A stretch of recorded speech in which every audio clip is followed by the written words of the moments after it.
Hello बच्चों, sky learning में आपका फिर से स्वागत है। आज हम करेंगे ग्रेविटेशन का लेक्चर नंबर 3 और हम कर रहे हैं ग्रेविटेशन के PYQs जो कि जेई मेंस और नीट में आए हुए हैं। ठीक है बच्चों, तो क्वेश्चन आपके सामने दो लिखे हुए हैं, आज हम इसको सॉल्व करेंगे। तो बच्चों क्वेश्चन नंबर 4, मतलब यहाँ क्वेश्चन नंबर 4 क्यों लिखा है, क्योंकि पीछे वाले जो हमारे दो वीडियोस हैं उनमें हमने 3 क्वेश्चन सॉल्व किए हैं। ठीक है, ये हमारा तीसरा वीडियो है जिसमें चौथा और पांचवा क्वेश्चन सॉल्व करेंगे। क्लियर है बच्चों? ओके, 4 पार्टिकल्स हैं, एक स्क्वायर के कॉर्नर पे रखा हुआ है। ठीक है बच्चों, बना लेते हैं। एक स्क्वायर है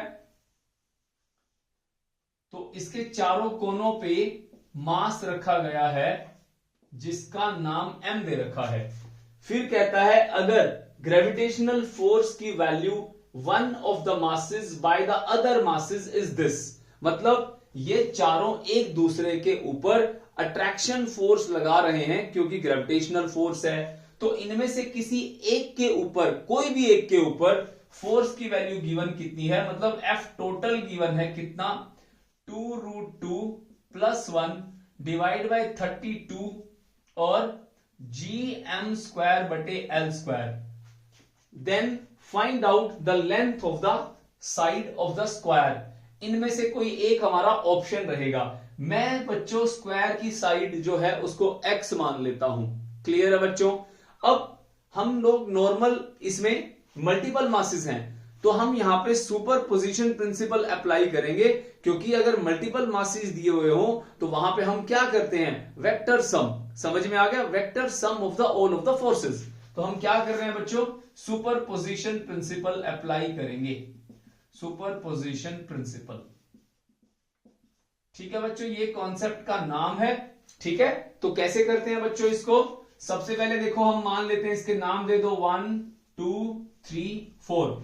हम मान लेते हैं नंबर 4 को 3 वाला अपनी तरफ खींचेगा इधर, इसका नाम लिख लेते हैं हम F1, और ये वाला इसको F1, इसको F3 मान लेते हैं क्योंकि नंबर 3 वाला खींच रहा है तो F3, नंबर 1 खींच रहा है तो इसको ऊपर की तरफ F1। क्लियर है बच्चों? 1 और 3 मिल करके 4 को अपनी तरफ खींच रहे हैं। अब 90 डिग्री के ऊपर खींच रहे हैं बच्चों, तो रिजल्टेंट क्या होगा हमारा? रिजल्टेंट की वैल्यू देखो बच्चों, आपने पढ़ा है triangle of vector addition, a² + b² 2ab cos theta, ये पढ़ा हुआ है आपने।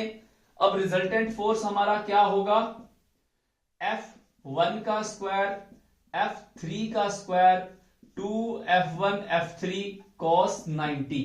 समझ में आ गया ना बच्चों? मैंने क्या किया है, a और b की वैल्यू डाल दी F1 और F3 की टर्म्स के अंदर। cos 90 0 होता है। दूसरी बात क्या है, F1 की वैल्यू F3 के इक्वल है। क्यों इक्वल है?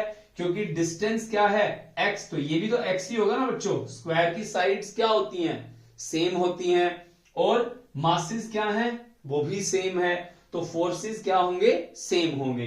तो बस cos 90 0 वैल्यू डाल दो, तो F रिजल्टेंट कितना हो गया बच्चों, F का स्क्वायर F का स्क्वायर प्लस 0, तो ये तो बच्चों हो गया √2F हो गया, √2F। F रिजल्टेंट √2F आ गया।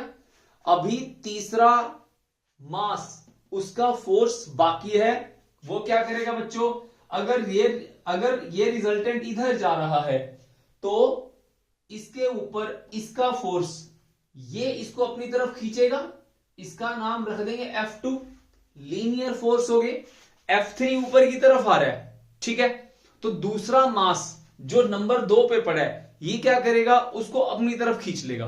तो इसका मतलब हमारे पास F टोटल की वैल्यू क्या हो जाएगी, F टोटल की वैल्यू जो √2F है उसमें ये फोर्स F2 ऐड हो जाएगा। क्लियर है? अब F2 की वैल्यू क्या होगी, F2 G m1 m2 m बटे, ये वैल्यू कितनी होगी बच्चों, अगर ये 90 डिग्री है, x हाइपोटेनस पाइथागोरस लगा देंगे, x का स्क्वायर प्लस x का स्क्वायर कितना हो जाएगा, √2x का स्क्वायर। क्लियर है बच्चों? ये साइड तो समझ में आ गई होगी क्या होती है। ठीक है, ओके। अब F2 की वैल्यू कितनी आ गई, gm² बटे 2x का स्क्वायर। क्लियर हो गया यहां तक बच्चों, कहानी समझ में आ गई। ओके, इसको यहां पुट करेंगे, f की वैल्यू क्या होगी, gm1 m2 x का स्क्वायर।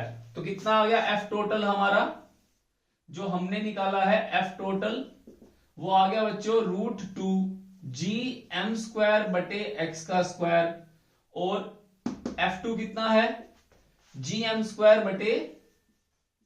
बटे 2x का स्क्वायर। तो बच्चों ये हमारे पास f टोटल आ गया। गिवन f टोटल है, ये दोनों क्या हैं, कंपैरिजन कर लेंगे, मतलब f टोटल की वैल्यू ये गिवन है, बस दोनों को कंपेयर कर लो। क्या बनेगा अब हमारा, 2√2 प्लस 1 डिवाइड बाई 32 gm का स्क्वायर डिवाइड बाई l का स्क्वायर इक्वल टू ये वाली वैल्यू। यहां से देखो बच्चों, gm का स्क्वायर x² कॉमन आ जाएगा, gm का स्क्वायर बाय में x का स्क्वायर कॉमन आ गया, अंदर क्या बचेगा, √2 प्लस 1/2 कटेगा क्या यहाँ पे, gm² से gm² कट गया, ठीक है। उसके बाद यहां पे क्या है, √2 प्लस 1/2, इसको सॉल्व कर लो, 2√2 प्लस 1 32 और 1/l का स्क्वायर, और ये सॉल्व कर लो, 2√2 प्लस 1 डिवाइड बाई 2 और 1/x का स्क्वायर। अब 2 से कटेगा 32, ये कितना हो गया 16, 2√2 1 से 2√2 1 कट गया, तो क्या बचेगा 1/16 l का square is equal to 1/x का स्क्वायर। तो x ऊपर गया, 16 l का स्क्वायर वहां गया, तो कितना आ गया बच्चों, ये x is equal to 4l। ये हमारा आंसर आ गया बच्चों, बी ऑप्शन। क्लियर है। अगला सवाल कहता है कि दो मासेस हैं, एक दूसरे से डिस्टेंस पे रखे गए हैं, ठीक है। एक मास m है, एक मास m है, इनमें डिस्टेंस r है, तो इनके बीच में फोर्स की वैल्यू दी हुई है F, तो gm² बाय में r का स्क्वायर, ये तो गिवन है। फिर कहता है अगर एक मास में से 1/3 दूसरे को दे दिया जाए, तो मतलब इससे m में से m/3 घटा दो, दूसरे को 1/3 दे दो, मतलब ये तो हो गया m1, तो m2 क्या बन गया, दूसरे को दे दिया प्लस में m/3, यही है ना स्टेटमेंट में, 1/3 एक से लिया और दूसरे को 1/3 दे दिया, तो नया फोर्स पुराने फोर्स से कितना होगा। तो देख लेते हैं बच्चों, m1 कितना आ गया 2m/3, m2 कितना आ गया 5, 3 एकम 3 4m/3। तो नया फोर्स क्या होगा बच्चों, F dash g m1 m2 r का स्क्वायर कितना हो गया बच्चों, g 4 2 8 8/9 gm² बटे r², ये होता है f। तो f डैश कितना आ गया बच्चों, 8/9 टाइम्स ऑफ f। तो कौन सा ऑप्शन हो गया, ऑप्शन नंबर सी। समझ में आ गया बच्चों, क्लियर है। थैंक्स फॉर वॉचिंग बच्चों, आगे मिलते हैं नए क्वेश्चंस के साथ, तब तक के लिए बाय बाय।